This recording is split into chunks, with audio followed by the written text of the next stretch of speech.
یعنی اس صورت کو الگ سے اللہ نے بیان کیا کہ باقی قرآن بھی دیا اور یہ 7 صورتیں بھی دی، تو یہ اس کی علامت ہے کہ اس صورت کی اللہ کی نظر میں بہت اہمیت ہے۔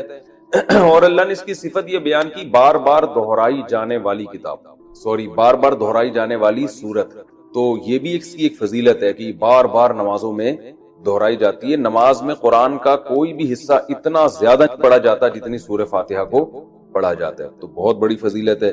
اور آپ صلی اللہ علیہ وسلم نے فرمایا لم ينزل فی التوراۃ ولا فی الانجیل سورۃ مثل سورۃ الفاتحہ ولا اعظم منها۔ آپ صلی اللہ علیہ وسلم نے فرمایا نہ اللہ نے تورات میں اس سے بہتر سورت نازل کی، نہ انجیل میں، اور نہ باقی قرآن میں اس سے بہتر سورت نازل کی۔ اور ایک اور حدیث میں آتا ہے کہ رسول اللہ صلی اللہ علیہ وسلم نے ارشاد فرمایا کہ اللہ تعالیٰ فرماتے ہیں قسمت الصلاۃ بینی و بین عبدی، اللہ تعالیٰ فرماتے ہیں میں نے اپنے اور بندے کے درمیان نماز کو ڈیوائیڈ کر دیا ہے۔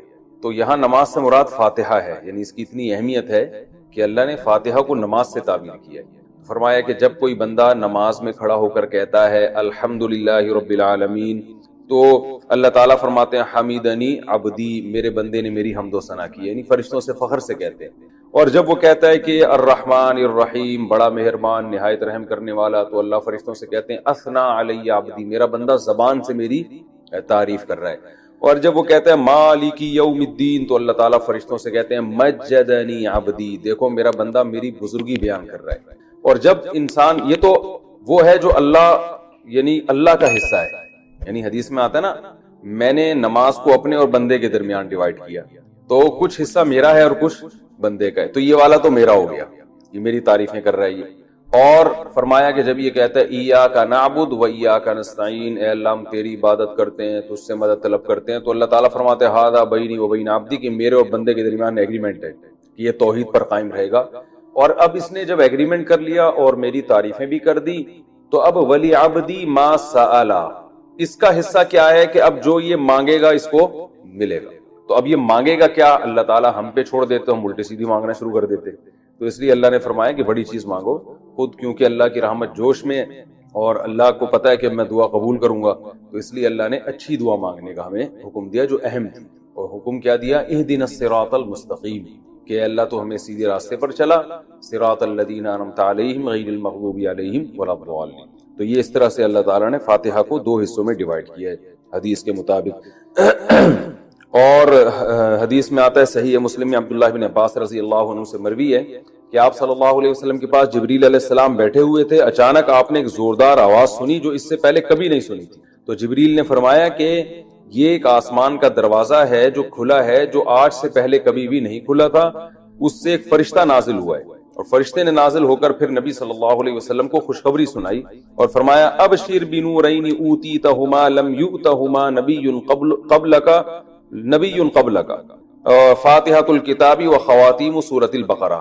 اس نے آپ صلی اللہ علیہ وسلم کو خوشخبری سنائی اور عرض کیا کہ یا رسول اللہ، آپ کو میں 2 ایسی قرآن کی صورتوں کی خوشخبری سنا رہا ہوں جو آپ سے پہلے کسی نبی کو نہیں دی گئی، تو ایک تو سورہ فاتحہ اور ایک سورہ بقرہ کا آخری حصہ، آمن الرسول بما انزل الیہ من ربہ والمؤمنون۔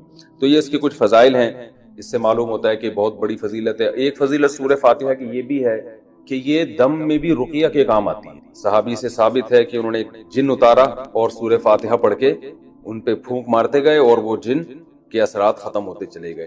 تو اس لیے اگر کسی پہ خدا نخواستہ جادو یا جنات کے اثرات ہوں تو سورہ فاتحہ پانی پہ دم کر کے چھینٹے ماریں یا ویسے پھونک ماریں، اس کا بہت فائدہ ہوتا ہے۔ یہ سورہ فاتحہ کیا جو ہے نا کچھ فضیلت تھی جو میں نے آپ کے سامنے بیان کی۔ اب اس کی کچھ تفسیر بیان کروں گا۔ سورہ فاتحہ میں نماز میں اس کا کیا مقام ہے؟ رسول اللہ صلی اللہ علیہ وسلم نے ارشاد فرمایا کہ من لم یقرأ بفاتحۃ الکتاب فلا صلاۃ لہ، بخاری کی حدیث ہے، جو شخص سورہ فاتحہ نہیں پڑھتا اس کی نماز نہیں ہوتی۔ تو اتنی بات تو بہرحال ثابت ہے کہ سورہ فاتحہ نماز کا ایک ضروری حصہ ہے۔ اب اس میں اختلاف ہے فقہا کا کہ امام اگر پڑھ لے تو سب کی طرف سے کافی ہوگی یا نہیں ہوگی۔ اس میں امام ابو حنیفہ رحمہ اللہ تعالیٰ کا جو قول ہے وہ یہ ہے کہ امام اگر پڑھ لے گا تو مقتدیوں پہ پڑھنا لازم نہیں ہے، بلکہ جائز ہی نہیں ہے، کیونکہ امام کی قرات مقتدیوں کے لیے کافی ہے۔ اور امام شافعی رحمہ اللہ تعالیٰ کی رائے یہ ہے کہ امام جب پڑھے گا سورہ فاتحہ تو مقتدی پر بھی واجب ہے، چاہے جہری نماز ہو یا سری نماز ہو۔ اور بعض ائمہ کے نزدیک سری نماز میں تو امام پڑھے گا، جہری میں نہیں پڑھے گا۔ تو سب کے اپنے دلائل ہیں. امام شافعی رحمہ اللہ تعالیٰ کی دلیل ہے یہی حدیث کہ جو شخص فاتحہ نہیں پڑھتا اس کی نماز نہیں ہوتی. وہ کہتے ہیں اس میں تو یہ نہیں ہے کہ امام اور مقتدی کا فرق نہیں کیا گیا لہذا سب کے بارے میں ہے یہ.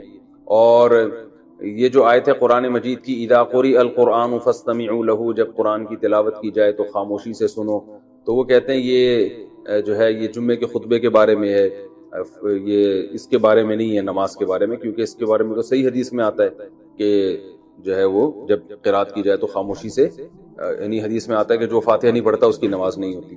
اور بعض ائمہ اس طرف گئے ہیں کہ سری نمازوں میں تو پڑھی جائے گی، جہری میں نہیں.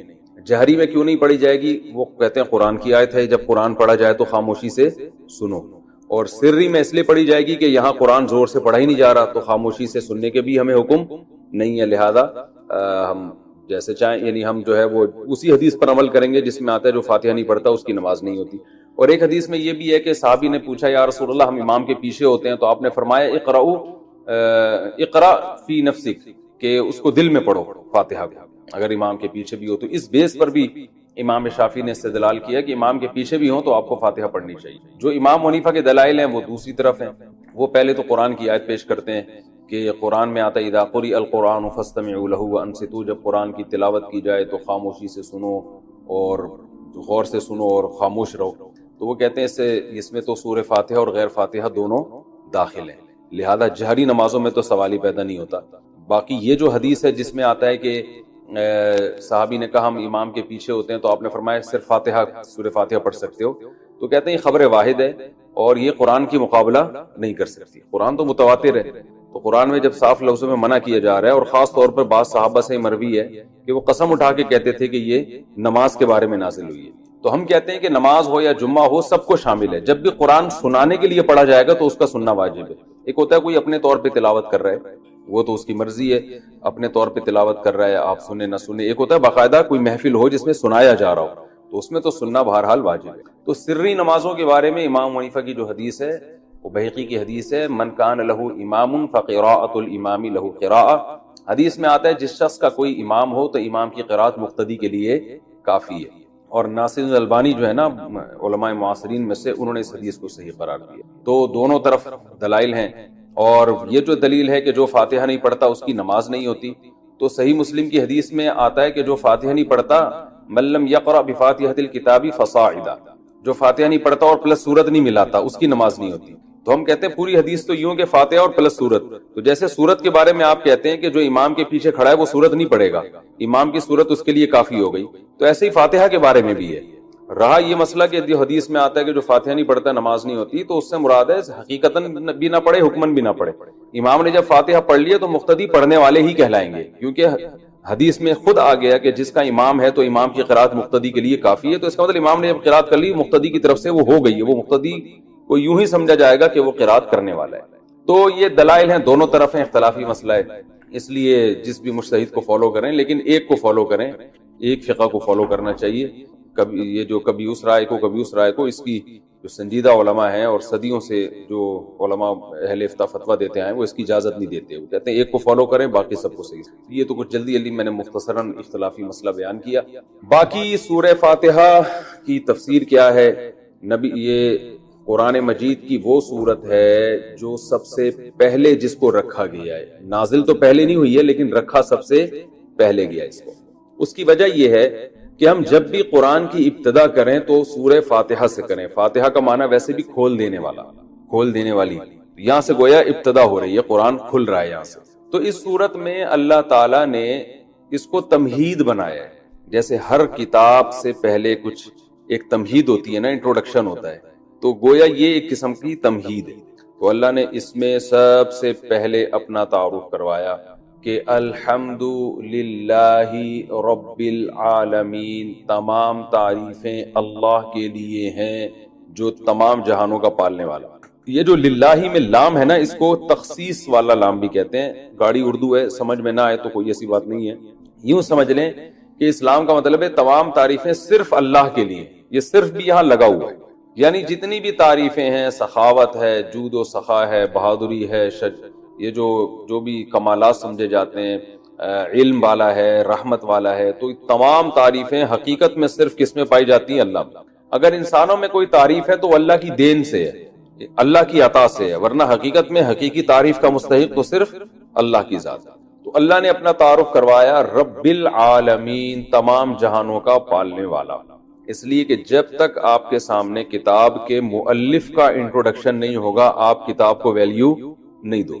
اگر آپ کے سامنے کوئی بازار میں کتاب رکھی ہوئی ہے، آپ نے دیکھا مصنف کا نام ہی سمجھ میں نہیں آ رہا، پتہ چلا جی وسیم گولے گنڈے والے نے لکھی ہے کتاب، یہ کتاب لکھی ہے وسیم گولے گنڈے والے نے، تو آپ کوئی گولے گنڈے والا تو خرید لے گا اس کو، لیکن میرا خیال ہے کوئی بھی عام آدمی، کوئی سمجھدار آدمی نہیں خریدے گا۔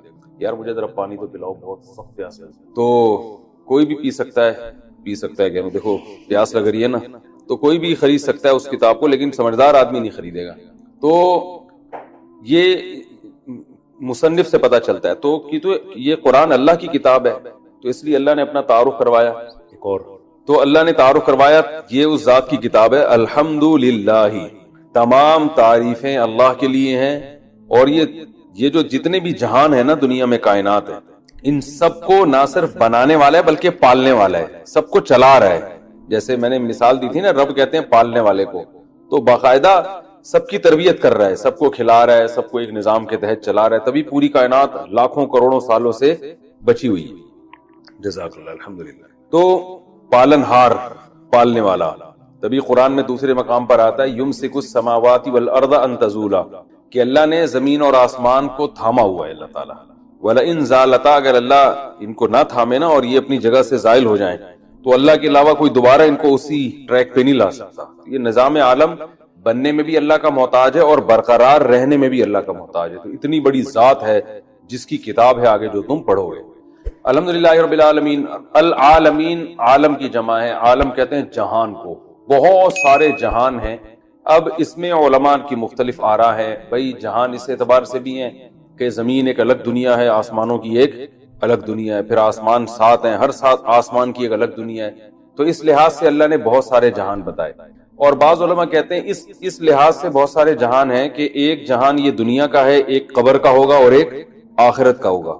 یہ بھی تو الگ الگ جہاں ہے نا، ہم تو شفٹ ہوتے ہیں، ہماری روح یہاں سے مادی زندگی سے برزخ میں جائے گی، برزخ سے پھر آگے دوبارہ حشر میں، پھر جنت ہے یا جہنم ہے، تو یہ سارے مختلف جہاں ہیں۔ اور بعض علماء کہتے ہیں اس لحاظ سے یہ مختلف جہاں ہیں کہ جیسے ایک مادی زندگی ہے نا انسانوں کی ہے، ایک فرشتوں کی بھی زندگی ہے، ان کی بھی ایک الگ دنیا ہے، جنات کی بھی ایک الگ دنیا ہے۔ تو جنات کیوں ٹریس نہیں ہوتے، کیوں نظر نہیں آتے؟ اس لیے کہ وہ مادی چیز نہیں ہے، وہ ایک الگ ہی مخلوق ہے جو ہم اس کو دیکھ نہیں سکتے، آگ سے بنی ہوئی مخلوق ہے، اور یہ جو فرشتے ہیں یہ روشنی سے بنی ہوئی مخلوق ہے، تو یہ بالکل ایک الگ جہاں ہے۔ تو اس لیے انسان کی جو ریسرچ ہے نا، جو مادی ذرائع ہیں تحقیق کے، اس میں یہ آتے ہی نہیں ہے۔ تو یہ الگ الگ جہان اللہ نے بنائے ہیں، فرشتوں کی الگ ہو سکتا ہے یہاں بہت سارے فرشتوں میں نظر نہیں آ رہے، یہاں ہزاروں جنات تو ہمیں نظر، اور شکر ہے کہ نظر نہیں آ رہے، کیونکہ ہمیں نظر آئیں تو پھر جنات کو ہم نظر نہیں آئیں گے، ہم یہاں سے شارٹ ہو جائیں گے، ٹھیک ہے نا۔ تو ہوتے ہیں جنات بھی گھوم رہے ہوتے ہیں دائیں بائیں، اور مجھے تو کئی دفعہ آپ کے بارے میں وہم ہوا۔ خیر، اچھا، تو یہ بھی ایک الگ جہان ہے جنات کا۔ تو ایسے یعنی جس لحاظ سے بھی جتنے بھی جہان ہیں سب کو اکیلا پالنے والا کون ہے؟ اللہ ہے۔ تو اللہ بتا رہے ہیں یہ تو ایک جہاں نہیں، اور بھی بہت سارے جہاں ہیں، ایک الگ دنیا ہے، کہکشاؤں کی ایک الگ دنیا ہے۔ تو رب العالمین الرحمن الرحیم، تو ابھی اللہ کا انٹروڈکشن چل رہا ہے، تو اللہ نے فرمایا کہ اس کی بہت ساری صفات ہیں، لیکن اس کی جو سب سے اہم ترین صفت ہے، بڑا مہربان اور نہایت رحم کرنے والا، اس کی وہ جس کو میں نے الرحمن رحیم کے لفظ میں بہت ڈیٹیل سے میں بیان کر چکا ہوں کہ اللہ کی رحمت اللہ کے غصے پر غالب ہے، اور اللہ اصل میں تو رحم ہی کرتا ہے، سزا جب دیتا ہے کہ جب کوئی اس کی نافرمانی کرے، اور اس میں بھی بہت سارے آپشن اس نے معافی کے رکھے ہوئے۔ تو ایک بادشاہ ہوتا ہے نا، کچھ ظالم ہوتے ہیں، کچھ رحم دل ہوتے ہیں، تو رحم دل معاف زیادہ کرتے ہیں اور اپنے رعایا کو نوازتے زیادہ ہیں اور سزا کم دیتے ہیں، لیکن ظالم جو ہیں وہ لوگ ان سے ڈرتے رہتے ہیں۔ تو اللہ تعالیٰ جو ہے رحم دل ذات ہے، لہذا وہ اپنے بندوں پر عطائیں زیادہ کرتا ہے اور ان کو سزا بھی دیتا ہے، مگر اتنی نہیں جتنی وہ مستحق ہیں، بہت سے گناہ معاف ہو جاتے ہیں۔ اور رحمان الرحیم آگے فرمایا کہ مالک یوم الدین، روز جزا کا مالک۔ دیکھیں مالک تو اللہ اس جہاں کا بھی ہے، اس جہاں کا بھی ہے، لیکن روز جزا کا مالک اس لیے اللہ نے بیان کیا کہ اس دنیا میں عارضی طور پر انسانوں کی بھی حکومت ہوتی ہے، لہذا انسان ایک دوسرے پہ ظلم کرتے ہیں اور اللہ یہ ظلم ہونے دیتا ہے، کیونکہ اللہ نے اختیارات دے دیے ہیں کہ تم چاہو تو سیدھے راستے پہ چلو، تم چاہو تو غلط راستے پہ چلو. اس قسم کے اختیارات اللہ نے ہمیں دے دیے. تو آخرت میں یہ اختیارات نہیں ہوں گے، اور آخرت میں ملکیت صرف اور صرف اللہ کی ہوگی. تو لہذا جو عقل مند لوگ ہیں وہ آخرت کو سامنے رکھ کر زندگی گزارتے ہیں. وہ کہتے ہیں اگر آج ہم نے اپنے اختیارات کا غلط اور ناجائز فائدہ اٹھایا تو کل ہمیں یہ بھگتنا پڑے گا، کیونکہ یہ اختیار ہم سے سلب ہو جائے گا، ہم سے چھین لیا جائے گا. تو اس لیے اللہ نے بتایا کہ مسلمان کا عقیدہ کیا ہے کہ اللہ دنیا کا بھی مالک ہے اور آخرت کا تو تنہا مالک ہوگا. اس میں تو عارضی طور پر بھی لوگوں کو اختیارات نہیں ہوں گے. تو یہ آخرت کا عقیدہ بہت ضروری ہے. اس کے بغیر اسلام پہ نہ کوئی چل سکتا ہے، نہ وہ مسلمان کہلا سکتا ہے. تو مالک یوم الدین کے بعد اللہ نے ہم سے ایگریمنٹ کروایا ایاک نعبد و ایاک نستعین، کیونکہ آگے اسلام پر چلنا اسی پر موقوف ہے. جب تک آپ ایک اللہ کی عبادت کے قائل نہیں، اسلام کہتا ہے آپ کی کوئی نیکی قبول ہے ہی نہیں. تو ہم سے یہ ایگریمنٹ کروایا گیا ایاک نعبد، اے اللہ ہم تیری ہی عبادت کرتے ہیں، و ایاک نستعین، اور صرف تجھی سے مدد طلب کرتے ہیں. عبادت کو سمجھنے کی بہت شدید ضرورت ہے. عبادت کہتے کس ہیں؟ دیکھیں ہر چیز کے نا ایک لغوی معنی ہوا کرتے ہیں ڈکشنری میں، اور ایک ٹرم ہوتی ہے اصطلاح. تو عبادت قرآن و حدیث میں کبھی تو ایک جو ڈکشنری میں جو معنی ہوتے ہیں نا اس کے معنی میں استعمال ہوا، کبھی ایک اصطلاحی معنی میں. اصطلاح اور لغت میں کیا فرق ہے میں آسان زبان میں سمجھاتا ہوں. جیسے ہم کہتے ہیں کہ بھائی عربی میں لفظ ہے صلوات یا صلات. صلات عربی میں اصل میں دعا کو کہتے ہیں صلات. جیسے بلکہ اور آسان پرے عربی میں انگلش میں کسے کہتے ہیں؟ دعا کو. لیکن پرے نماز کو بھی کہتے ہیں نا، he is going to perform pray کہتے ہیں نا. تو اب پرے کا لفظ اصل میں تھا انگلش میں دعا کے لیے، لیکن نماز میں بھی چونکہ دعا وغیرہ مانگی جاتی ہے تو نماز پہ بھی پرے کا اطلاق ہوتا ہے. تو اب پرے کا جو لفظ ہے ہم یہ کہیں گے کہ یہ ڈکشنری میں اس کے معنی نماز نہیں ہے، اس کے اصل معنی ہے دعا. لیکن یہ ایک ٹرم ہے جو ایک مخصوص عبادت ہے، اس کو بھی پرے کہا جاتا ہے. مخصوص عبادت ہے نا جو نماز کی شکل میں ہوتی ہے، اس کو بھی ہم کیا کہتے ہیں؟ پرے کہتے ہیں. عربی میں صلات، صلات کا عربی میں دو معنی آتے ہیں. میں صرف ایک ہی معنی اس وقت بتاؤں گا جو لغوی معنی ہے دعا. جیسے ہم کہتے ہیں نا صلو علی الحبیب، کیا مطلب؟ نبی کے لیے رحمت کی دعا کرو. صلاۃ والسلام جو ہے نا رحمت کی دعا کو کہا جاتا ہے. ان اللہ و ملائکتہ یصلون علی النبی، اللہ اس کے فرشتے نبی پر، اللہ تو رحمت بھیجتا ہے اور فرشتے نبی پر رحمت کی دعا کرتے ہیں. تو یصلو صلات کس کے معنی میں آتا ہے؟ اصل میں دعا کے معنی میں. تو لیکن صلات کیونکہ ہم جب مخصوص عبادت کرتے ہیں تو اس کو بھی صلات کہتے ہیں. حی علی الصلاۃ ہے نا، آؤ نماز کی طرف. اب حی علی الصلاۃ میں کوئی بندہ گیا دعا مانگ کے واپس آ جائے اور کہ مؤذن صاحب نے تو کہا تھا دعا کی طرف آؤ، تو میں تو دعا کر کے چلا گیا، تو ہم کہیں گے بھائی یہاں صلات سے مراد یہ لغوی معنی نہیں ہے، بلکہ صلات ایک ٹرم ہے، ایک مخصوص عبادت، قیام رکوع سجدے والی عبادت کو صلات کہا جاتا ہے. تو ہر چیز کے ایک لغوی مطلب ہوتا ہے اور ایک اصطلاحی مطلب ہوتا ہے. تو جو زبان میں ماہر نہیں ہوتے وہ لغوی اور اصطلاحی معنی کو گڑبڑ کر دیتے ہیں. قرآن میں کہیں یہ لفظ اصطلاحی معنی میں استعمال ہوگا، کہیں لغوی معنی میں. جیسے اسلام، اسلام کا جو لغوی مطلب ہے اپنے آپ کو سپرد کر دینا، لیکن اسلام ٹرم میں کسے کہتے ہیں؟ ایک مخصوص مذہب کو کہتے ہیں. ایک مخصوص مذہب کو کیا کہا جاتا ہے؟ اسلام. مسلم کا لغوی مطلب کیا ہے؟ مسلمن، سپرد کرنے والا، جو اپنے آپ کو کیا کر دے؟ سپرد کر دے. لیکن ایک ٹرم ہے اصطلاح میں، مسلم کسے کہتے ہیں؟ جو مسلم ہوتے ہیں. اب قرآن میں بھی یہ اسلام کا لفظ کہیں ایک ٹرم کے طور پہ استعمال ہوا، کہیں لغوی معنی میں، تو وہاں بھی لوگ گڑبڑ کر دیتے ہیں. جیسے قرآن میں ایک جگہ آتا ہے سورہ حجرات کے ذکر میں آتا ہے قالت الاعراب آمنا قل لم تؤمنوا ولكن قولوا اسلمنا، کہ دیہاتی لوگ جو ہے نا وہ منافق تھے، وہ کہتے تھے کہ ہم ایمان لے آئے. قل لم تؤمنوا ولكن قولوا اسلمنا، اے نبی آپ ان سے کہہ دیں کہ تم ایمان نہیں لائے، تم یوں کہو کہ ہم اسلام لائے.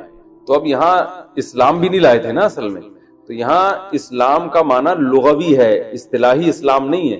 یعنی یوں کہہ دو کہ ہم نے اپنے آپ کو سپرد کر دیا ہے، یعنی وقتی ظاہری طور پر ہم نے اپنے آپ کو تسلیم کر دیا، آپ کی اطاعت کر رہے ہیں، ورنہ حقیقت میں اندر سے کچھ بھی نہیں ہے. تو ایک ہوتا ہے ظاہری طور پر اپنے آپ کو یعنی کسی کے حوالے کر دینا، بھائی جیسے کہو گے ہم ویسے کہیں گے، دل میں تو ایمان ہے ہی نہیں. تو یہ اصطلاح نہیں ہے، یہ لغوی معنی ہے. تو لیکن ویسے اسلام کا کیا ہے؟ قرآن میں آتا ہے وَمَن يَبْتَغِي غَيْرَ الْإِسْلَامِ دِينًا فَلَن يُقْبَلَ مِنْهُ، جو اسلام کے علاوہ کسی اور دین کو فالو کرے گا وہ ہرگز قبول نہیں ہوگا. ایک طرف اللہ کہہ رہے ہیں تم یہ کہو ہم اسلام لائے، تم ایمان تو لائے نہیں ہو. دوسری طرف اللہ کہہ رہے اسلام کے علاوہ کوئی دین قبول ہی نہیں ہے. تو پتہ چلا وہاں اسلام اور ایمان کا ایک مطلب ہے, یہاں اسلام اور ایمان کے الگ الگ مطلب ہیں. تو یہاں الگ الگ اس لیے کہ یہاں اسلام سے مراد, ایک آیت میں اسلام سے مراد ہے لغوی اسلام, صرف ظاہری طور پر اپنے آپ کو سپرد کر دینا, اور ایک جگہ اسلام کے ٹرم ہے جو ایک مذہب پہ جس کا اطلاق ہوتا ہے. تو یہ لغوی اور اصطلاحی معنی میں فرق نہ ہونے کی وجہ سے نا بہت لوگ قرآن میں بھی کنفیوز ہوتے ہیں, اور کہاں کی, اور یہ آج کل جو تحریفیں ہو رہی ہیں نا قرآن کی آیتوں میں, وہ اسی طرح سے ہو رہی ہیں کہ ایک لغت کا معنی تھا کچھ اور اصطلاح میں کچھ اور, تو وہ اصطلاحی معنی ادھر لگا دیا, وہ والا ادھر, تو ایسے گڑبڑ کر دیتے ہیں. تو ایسے ہی خوب اچھی طرح سمجھ لیں کہ عبادت کے بھی ایک لغوی معنی ہے اور ایک اصطلاحی معنی ہے, اور قرآن و سنت میں کہیں عبادت لغوی معنی میں استعمال ہوا یہ لفظ, کہیں اصطلاحی معنی. تو عبادت لغت میں کہتے ہیں غلامی. غلامی, کسی کی بھی آپ غلامی اختیار کریں گے تو آپ اس کی عبادت کرنے والے کہلائیں گے. یعنی عبادت سے مراد جس کو لغت میں ڈکشنری میں عبادت کہتے ہیں غلامی, تبھی عربی میں عبد کہتے ہیں غلام کو. آتا نا بنی عبد فلان, فلاں کا غلام تھا, پہلے غلام ہوا کرتے تھے تو عبد کہتے تھے غلام کو. حالانکہ عبادت جو ٹرم ہے اس معنی میں تو کسی کا غلام بننا جائز ہے ہی نہیں, وہ تو شرک ہو جائے گا. لیکن ایک جو ٹرم کے علاوہ جو لغوی معنی میں عبادت ہے وہ کسی کی بھی آپ غلامی اختیار کر سکتے ہیں. تو عبادت کے جو لغوی معنی ہیں وہ ہیں کسی کی غلامی اختیار کرنا. اور عبادت کے اصطلاحی معنی کیا ہیں؟ تو عبادت کی جو اصطلاحی تعریف ہے وہ پہلے عربی میں بتا دیتا ہوں, آپ بے شک اردو میں یاد کر لیے گا. العبادت عبارت عن الاعتقاد بأن للمعبود سلطة غیبیة يقدر بها على النفع والضرر بدون سبب فكل دعاء وثناء وتعظيم ينشأ من هذا الاعتقاد فهي عبادة.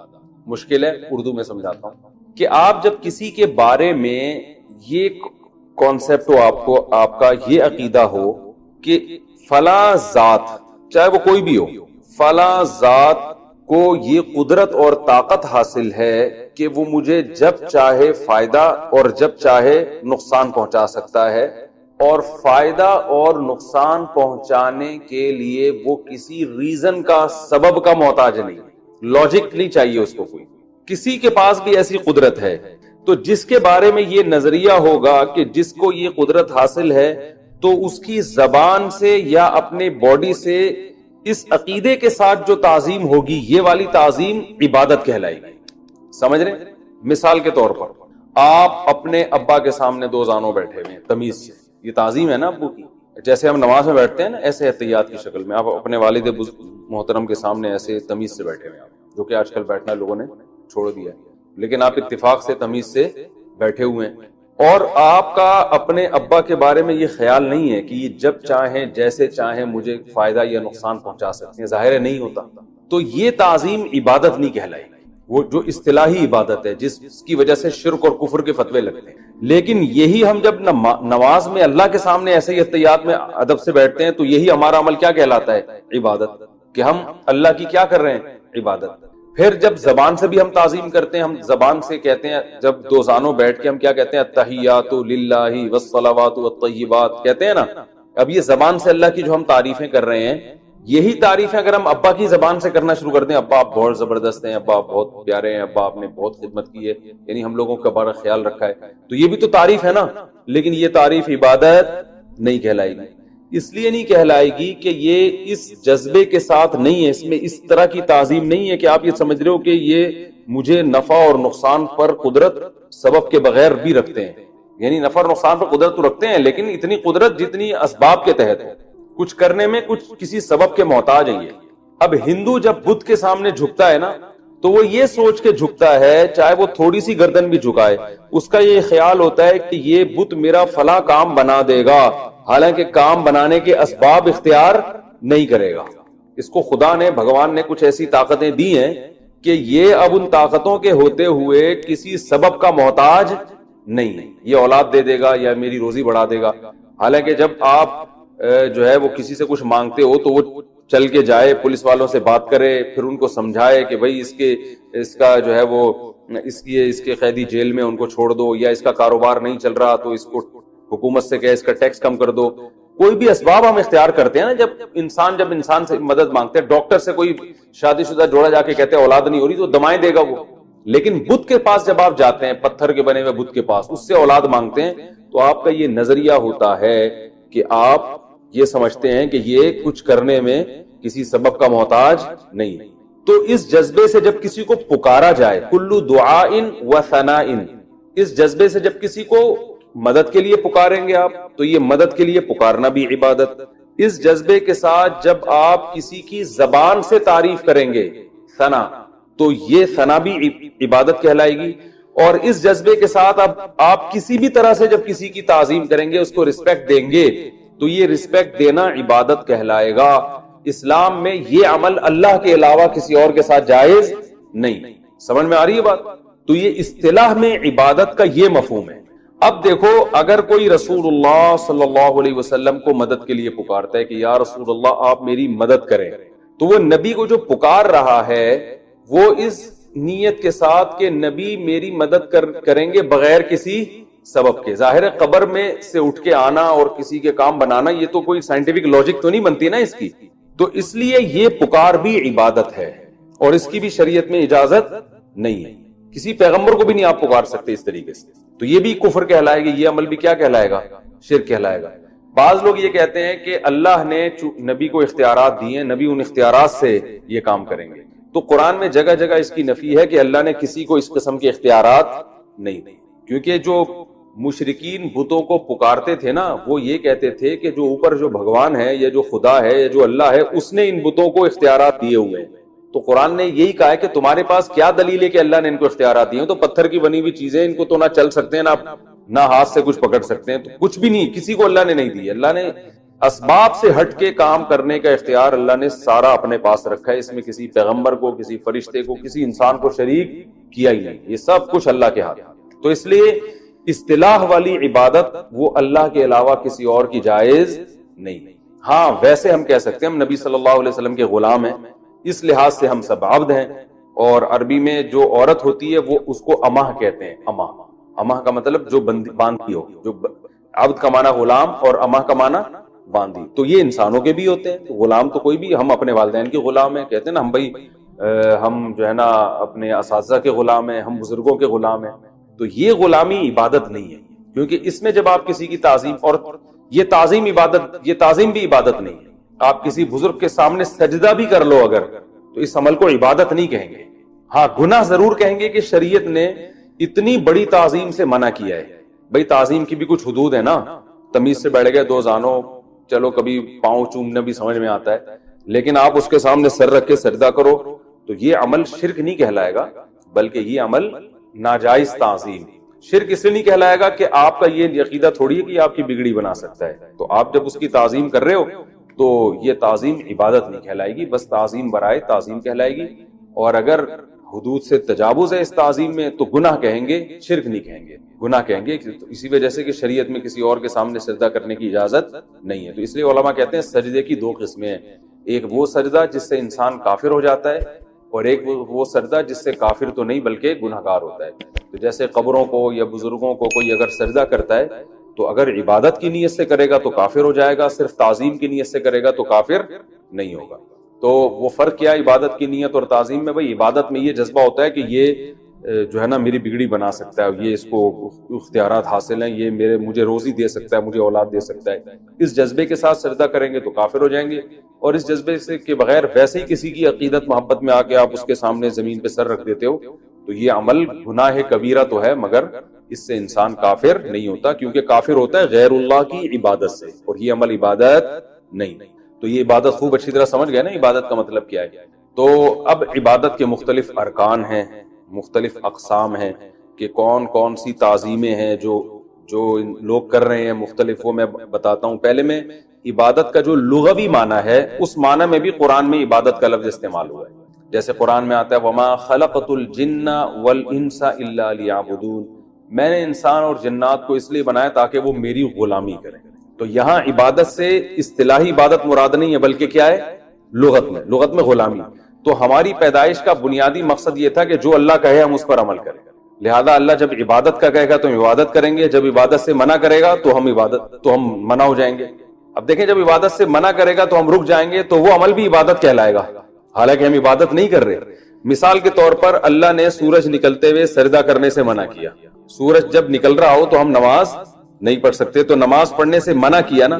ہم جب نماز پڑھنے سے رک جاتے ہیں اللہ کے کہنے پر, تو یہ عمل کیا ہے؟ ہم عبادت سے رک گئے, مگر ہم یہ اللہ کی غلامی میں کر رہے ہیں, تو یہ عمل بھی عین عبادت ہے.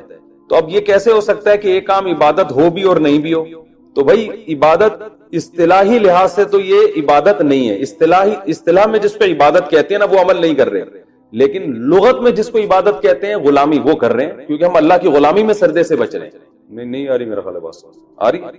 بھائی اصطلاح میں عبادت تو نماز کو, روزے کو, زکوٰۃ کو کہیں گے نا, جو صرف اللہ کی جاتی ہے. اصطلاح میں عبادت کہتے ہیں نماز, سجدہ, روزہ, یہ سب جو چیزیں ہیں یہ عبادت کہلاتی ہیں. لیکن لغت میں عبادت غلامی کو, کسی کی بھی اطاعت. تو قرآن میں اللہ نے فرمایا کہ میں نے انسان اور جنات کو پیدا کیے میری عبادت کریں. کیا مطلب؟ میری فرما برداری کریں. تو اس میں نماز بھی آتی ہے, ماں باپ کا کہنا ماننا بھی آتا ہے, اور جناب اس میں شادی بیاہ بھی آتا ہے, ٹھیک ہے نا, اس میں ولیمے کا کھانا بھی آ رہا ہے, اور اس میں اپنی صحت بنانا بھی آتا ہے, یہ بھی عبادت ہے. بھائی اللہ نے حکم دیا صحت بناؤ, تو اس میں حلال چیزیں کھانا بھی آتا ہے, اللہ نے کہا کہ حلال چیزیں کھاؤ. تو یہ سب چیزیں عبادت کے مفہوم میں داخل ہیں, وہ عبادت جس کو لغت میں عبادت کہتے ہیں. بتایا اس پہ بھی سائنسی لحاظ سے اعتراض نہیں ہو سکتا, کیونکہ ہمارے لیے زمین کیا ہے؟ بچھونا ہی ہے. جیسے ماں بچے کے لیے بچھونا بچھاتی ہے, تو فرش سے نکلا ہے فرش. فرش بھی اصل میں عربی میں فراش کہتے ہیں بستر کو. ہم جو اردو میں جسے کہتے ہیں نا فرش بنوایا ہم نے, تو یہ عربی سے آیا ہے. لیکن اصل میں فراش کسے کہا جاتا ہے؟ بستر. لوگ کہتے ہیں نا وہ صاحب فراش ہو گئے ہیں, یعنی اتنے بیمار ہو گئے ہیں کہ بستر سے چپک گئے ہیں وہ. تو جعل لکم الارض فراشا والسماء بناء, اور آسمان کو بنایا اس نے چھت. بنا چھت کو کہتے ہیں, تو وہ بھی ہمارے حساب سے. وَأَنزَلَ مِنَ السَّمَاءِ مَاءً, اور برسایا, انزل نازل کیا اس نے آسمان سے پانی. كُلُّ مَا عَلَى فَهُوَ السَّمَاء. عربی میں آسمان ایک تو وہ آسمان ہے جو مضبوط آسمان اللہ نے بنایا, جہاں تک ابھی تک کوئی پہنچا نہیں, اور ہو سکتا ہے نہ پہنچے قیامت تک. اور ویسے عربی میں ہر وہ چیز جو بلند ہو اس کو بھی کیا کہا جاتا ہے؟ آسمان. تو اوپر سے اس نے پانی برسایا.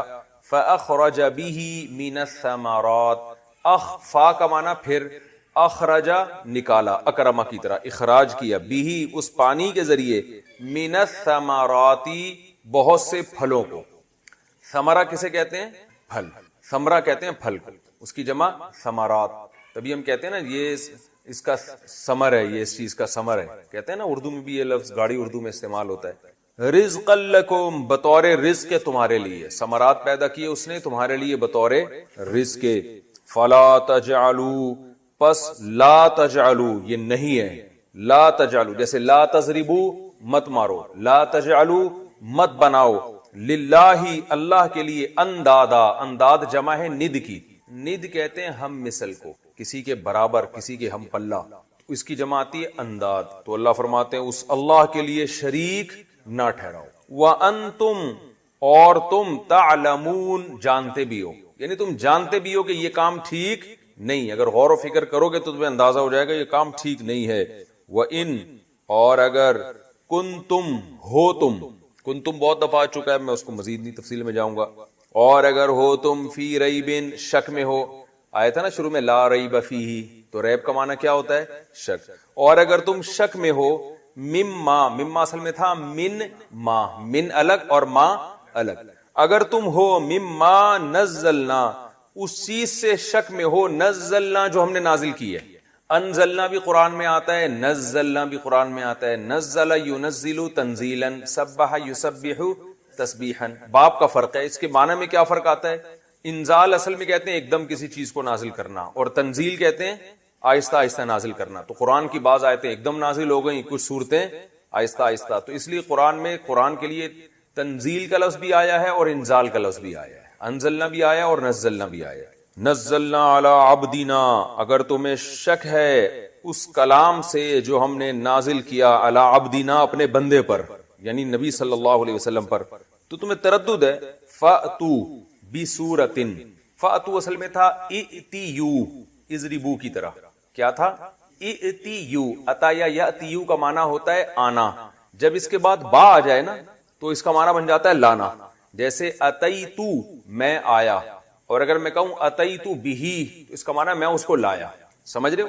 تو فَأْتُو تو اصل میں تھا ایتیو، تو فا جب آ گیا تو الف سائلنٹ ہو گیا تو کیا بن گیا فَأْتِیُّ، پھر اس کو پڑھتے ہیں فَأْتُو، لے آؤ بِسُورَةٍ کوئی ایک سورت، مِن مِثْلِهِ اس جیسی، جو اس جیسی میں سے ہو، یعنی قرآن جیسی ایک سورت لے آؤ تم بھی، وَادْعُوا شُهَدَاءَكُمْ اور بلا لو شہداءکم اپنے مددگاروں کو بھی جو حاضر ہوں تمہارے ساتھ، اصل میں شہید کہتے ہیں حاضر کو، شہید یشہد شہادتن، تو یہاں مراد کیا ہے جو تمہارے ساتھ اور بھی ہوں حاضر، یعنی مددگار ہی ہوں گے نا جو تمہارے ساتھ اس کام میں شریک ہوں گے، تو بلا لو اپنے شہداء کو بھی، یعنی اپنے ساتھ شریک لوگوں کو بھی، یعنی اپنے مددگاروں کو بھی، من دون اللہ جو اللہ کے علاوہ تمہارے مددگار ہوں، ان کنتم صادقین، ان کا معنی اگر، کنتم کا معنی ہو تم، صادقین کا معنی سچے، اگر تم سچے ہو تو ایک صورت بنا لو اس جیسی اور اپنے ساتھ اور بھی بہت سے لوگوں کو لے آؤ، بڑے بڑے فصیح و بلیغ شعراء کو لے آؤ۔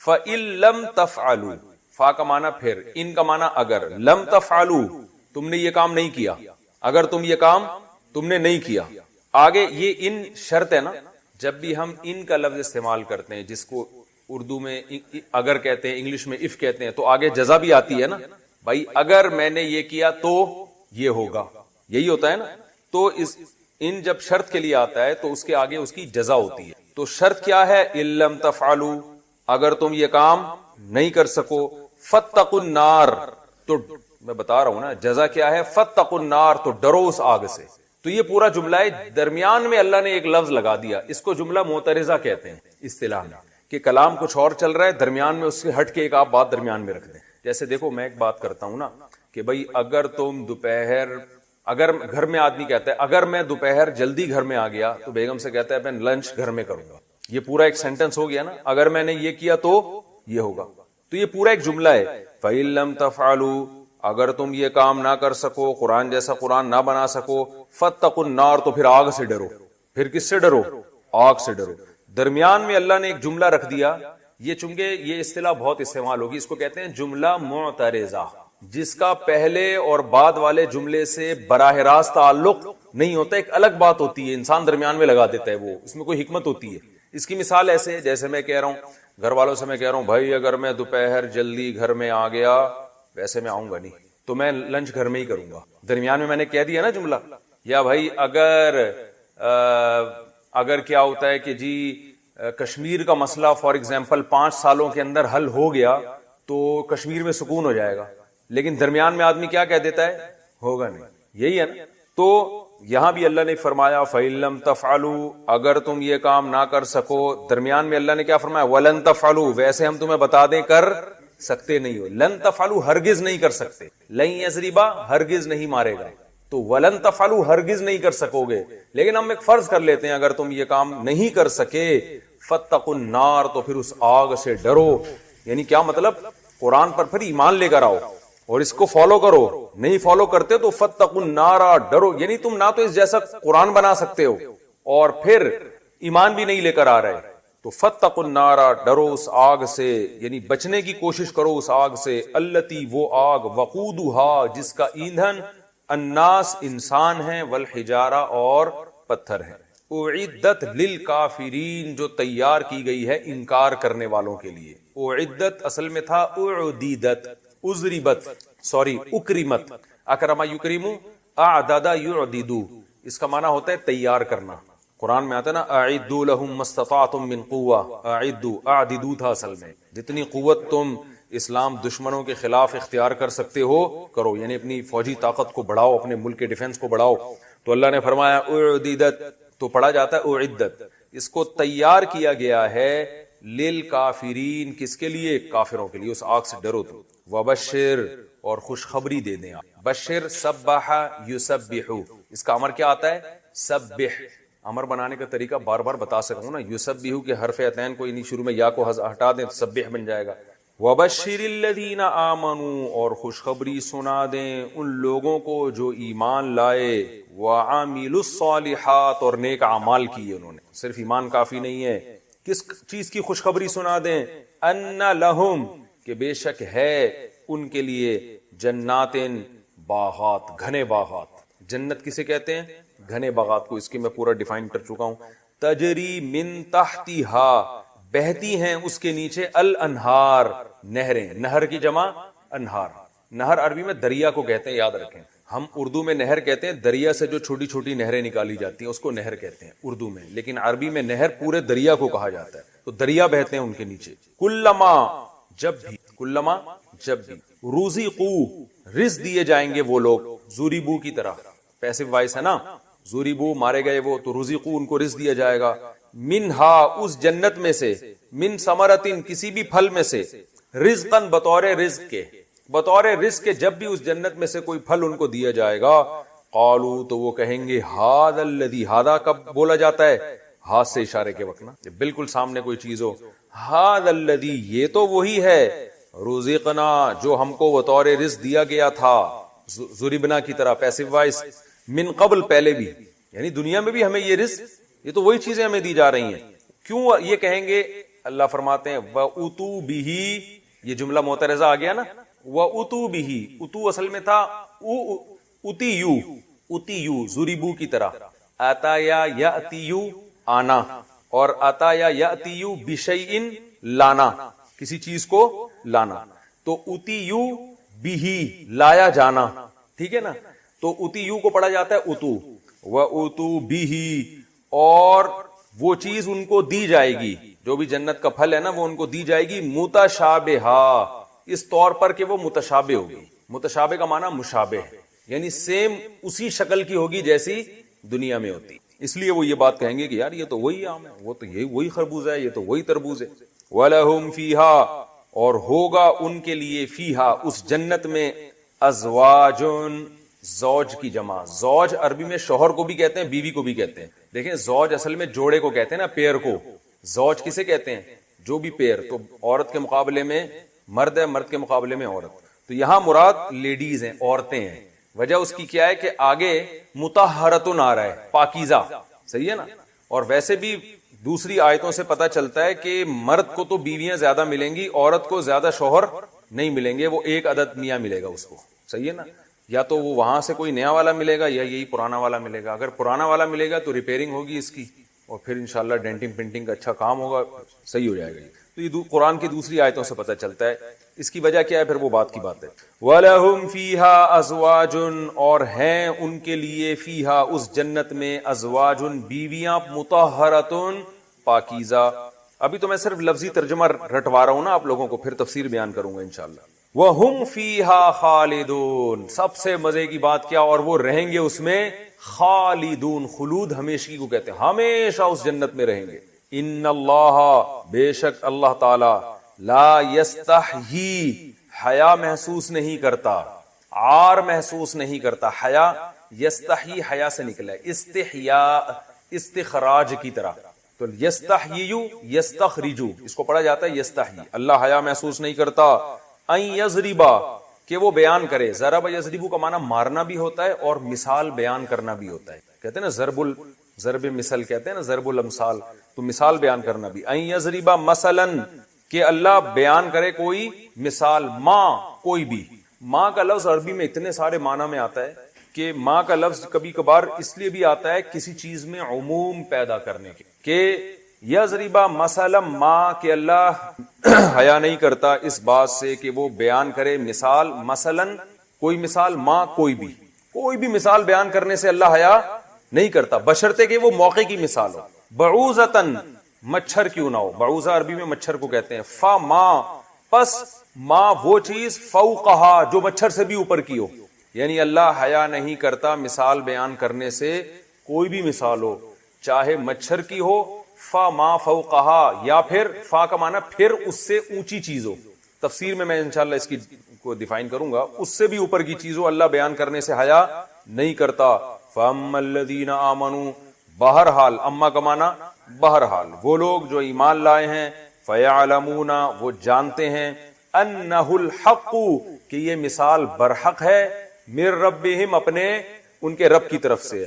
وَأَمَّا الَّذِينَ كَفَرُوا, اور بہرحال وہ لوگ جو کافر ہیں, جن کی طبیعت میں ہے ہی ضد اور عناد, وہ کیا کہتے ہیں, فَيَقُولُونَ, وہ یہ کہتے ہیں, مَاذَا, ماں کا معنی کیا ہے, را کا معنی یہ کیا ہے, ایسے کو ہاتھ سے, را اور ہادہ ایک ہی ہے نا, ہادا میں پھر بھی تھوڑی سی ایک عزت دے دی جاتی ہے، ذا کا معنی تو بالکل ہی ذا. یہ کیا ہے؟ میرے ہاتھ آ رہا ہے ویڈیو میں؟ ہاں تو وہ نظر تو آئے نا، پتہ چلا میں ادھر ہی اشارے کر رہا ہوں اور میں سمجھ رہا ہوں باڈی لینگویج سے میں لوگوں کو سمجھا رہا ہوں. شکر ہے. فیقولون، وہ کہتے ہیں، ماذا، کیا ہے یہ، اراد اللہ، ارادہ کیا ہے اللہ نے. ارادہ اصل میں تھا ارودا، اکرما کی طرح ارادے سے نکلا ہے. ماذا اراد اللہ، یہ کیا اللہ نے ارادہ کیا ہے، بہذا، اس مثال کے ذریعے، بہذا اس چیز کے ذریعے، مثلاً بطور مثال کے. یعنی کافر کہتے ہیں کیا اللہ تعالیٰ سمجھانا چاہ رہا ہے مچھر مکھی کی مثالیں دے کے؟ کیا ہے اتنا بڑا بادشاہ اور مثالیں کس کی دے رہا ہے؟ کوئی مریخ کی مثالیں دے، ساتویں آسمان کی مثالیں دے، ٹھیک ہے نا، تو یا کیٹو پہاڑ کی، ماؤنٹ ایورسٹ کی مثالیں دے تو سمجھ میں آتا ہے. ماذا، یعنی توہین سے کہتے ہیں یہ کیا اللہ کس چیز کی مثالیں دے رہا ہے. یضل بہ کثیرا، اللہ فرماتے ہیں یضل، اصل میں تھا اضلل یضلل، اکرما یکرمو کی طرح. تو یضل یضلل سے گمراہ کرتا ہے اللہ، بہ اس مثال کے ذریعے، کثیرن بہت سے لوگوں کو. اللہ خود ان مثالوں کے ذریعے بہت سے لوگوں کو کیا کر دیتا ہے؟ گمراہ کر دیتا ہے. وَيَهْدِي بِهِ، اور بہت سے لوگوں کو، کثیرن بہت سو کو اللہ کیا کر دیتا ہے اس مثال کے ذریعے؟ ہدایت دے دیتا ہے. وَمَا يُضِلُّ بِهِ، اور نہیں گمراہ کرتا، بِهِ اس مثال کے ذریعے اللہ، إِلَّا الْفَاسِقِينَ سوائے ان لوگوں کو جو کیا ہیں؟ فاسق ہیں. فسق کہتے ہیں حدود سے تجاوز، اپنی لمٹ کو کراس کر دینا. اس کو عربی میں کیا کہا جاتا ہے؟ فسق. آپ کی ایک لمٹ ہے نا، آپ اس لمٹ سے کیا نکل جائیں؟ باہر. دیکھو قرآن کی جو ٹرمز ہے نا وہ نہیں ہے جو فقہا کی ٹرمز ہیں، سمجھ رہے ہو نا. قرآن میں کافر یہ کفر انکار کے معنی میں ہے، جبکہ فقہا کی اصطلاح میں کافر کسے کہا جائے گا؟ جو ایک خاص ٹرم ہے، جو توحید کا منکر، ختم نبوت کا منکر. صحیح ہے نا. تو اسی طرح فقہا کی اصطلاح میں فاسق اسے کہتے ہیں جو کبیرہ گناہ کا مرتکب ہو اور توبہ نہ کرتا ہو. لیکن قرآن کی اصطلاح میں فسق کسے کہا جائے گا؟ لمٹ کو کراس کرنے والا. ٹھیک ہے نا. تو کوئی بھی ہو جو لمٹ کو کراس کرے اسے کیا کہیں گے؟ فاسق. تو یہ آگے بھی تھوڑا سا یہ رکوع مکمل کرتے ہیں. الذین، یہ وہ لوگ ہیں، ینقضون، جو توڑ دیتے ہیں. نقض ینقض، توڑنا. نقض عہد سنا ہوگا نا یہ لفظ. ینقضون عہد اللہ، اللہ کے عہد کو، من بعد میثاقہ، اس کے پختہ ہونے کے بعد. اللہ سے کیے ہوئے ایگریمنٹ کو توڑ دیتے ہیں اس کے مضبوط ہونے کے بعد، یعنی مضبوط ایگریمنٹ کو بھی توڑتے ہیں. وَيَقْطَعُونَ، اور کاٹ ڈالتے ہیں. قطع کرنا، یقطعون، قطع یقطع، قطع کر دیتے ہیں. ما، اس چیز کو، امر اللہ، کہ حکم دیا ہے اللہ نے، بھی اس چیز کے بارے میں، ان یوصلا، اس بات کا حکم دیا ہے کہ ان یوصلا، اس کو جوڑا جائے. وصل کہتے ہیں جڑنے کو، کہتے ہیں نا حضرت کا وصال ہو گیا ہے. کیا مطلب؟ اللہ میاں سے جڑ گئے ہیں، ملاقات ہو گئی ہے. تو وصل یہ شاعری میں بہت لفظ استعمال ہوتا ہے. وصل اور حجر کہتے ہیں نا، ہجر کی رات جس کو ہجر کہتے ہیں یہ لوگ، ویسے لفظ ہے حجر. تو ہجر کی رات اور وصل، محبوب سے ملاقات کو وصل کہا جاتا ہے. اور آپ نے یہ جو کنڈکٹر ہے نا، کنڈکٹر، بعض دھاتیں ایسی ہوتی ہیں جس سے بجلی گزر جاتی ہے، اس کو کیا کہا جاتا ہے؟ کنڈکٹرز کہا جاتا ہے نا. تو اس کو عربی میں موصل کہتے ہیں. موصل یعنی وہ جو بجلی کو یہاں سے وہاں پہنچا دے. ٹھیک ہے نا. تو وصل یوصلو، جس کو پڑھا جاتا ہے وصل یصلو، اس کا معنی جوڑنا. تو اللہ فرماتے ہیں یہ توڑتے ہیں اس چیز کو کہ جس کے جوڑنے کا اللہ نے حکم دیا، یعنی رشتہ داری. قرآن میں جب بھی رشتہ داری حدیث میں آتا ہے اس کے لیے یہی لفظ استعمال ہوتا ہے. جس چیز کے جوڑنے کا اللہ نے حکم دیا اس کو توڑتے ہیں، اس سے مراد رشتہ داری ہے. وَيُفْسِدُونَ فِي الْأَرْضِ، اور فساد مچاتے ہیں زمین میں. اولئک، یہی ہیں لوگ، اللہ اشارہ کر کے کہہ رہے ہیں، ہم الخاسرون، یہی ہیں اصل خسارے والے لوگ. کیف تکفرون باللہ، کیسے تم انکار کرتے ہو اللہ کا. وکنتم امواتا، حالانکہ تھے تم مردہ. میت کی جمع اموات، تم تو کچھ بھی نہیں تھے، مردہ تھے.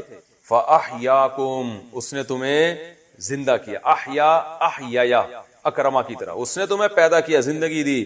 ثم، پھر اس کے بعد، یمیتو، یمیتو تھا اصل میں، یکرمو کی طرح، پھر وہ تمہیں موت دیتا ہے. یمیتکم، ثم، پھر اس کے بعد، یحییکم، پھر تمہیں دوبارہ زندگی دے گا. ثم، پھر اس کے بعد، الیہ، اسی کی طرف، ترجعون، تم لوٹ کر جاؤ گے. هو الذی، وہی اللہ ہے، خلق لکم، جس نے پیدا کیا تمہارے لیے، ما فی الارض جمیعا، جو کچھ زمین میں ہے. جمیعاً کا معنی تمام کا تمام. جمیعاً کا لفظ بہت استعمال ہوگا قرآن میں، اس کا معنی ہوتا ہے سب، کل کا کل.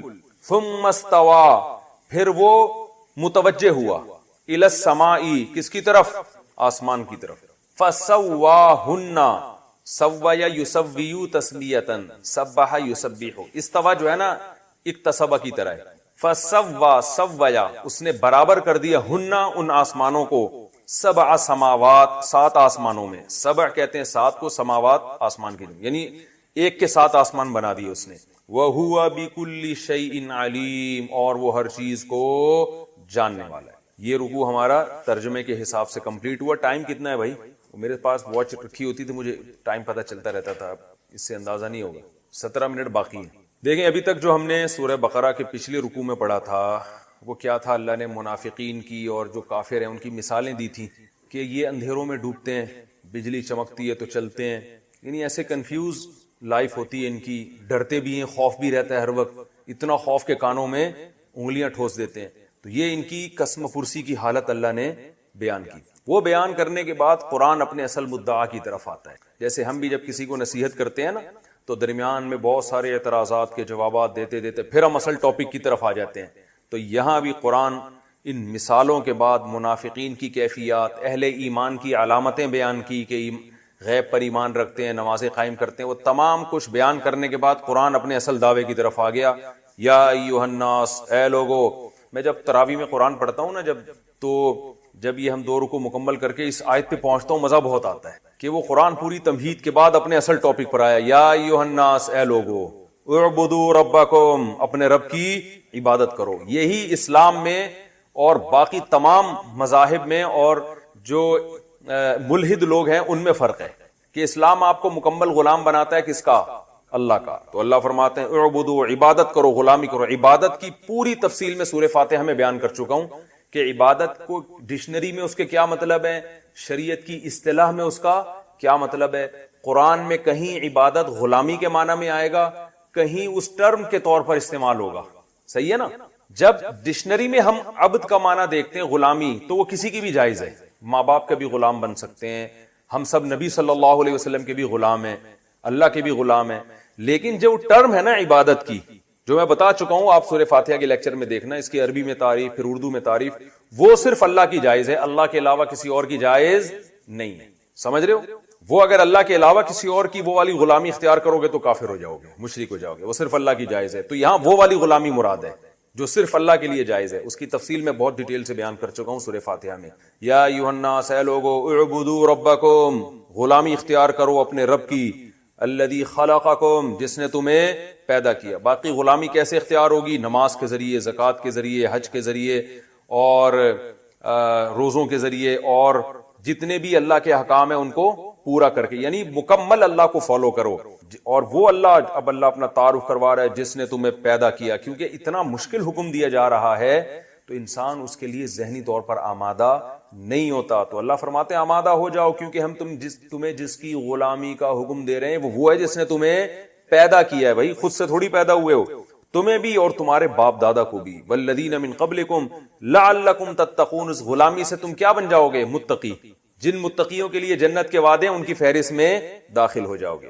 الذی، پھر وہ اللہ ایسا نہیں جس نے پیدا کر کے چھوڑ دیا، کیونکہ اللہ نے اپنی صفت کیا بیان کی؟ رب ہے، پالنے والا نا۔ تو پالنے والے کا کام صرف پیدا کرنا نہیں ہے، بلکہ پیدا کر کے زندگی کے اسباب بھی پیدا کرنا، کہ اسی کو پالنا کہتے ہیں نا۔ الذی جعل لکم الارض فراشا، وہ اللہ جس نے تمہارے لیے زمین کو کیا بنا دیا؟ بچھونا۔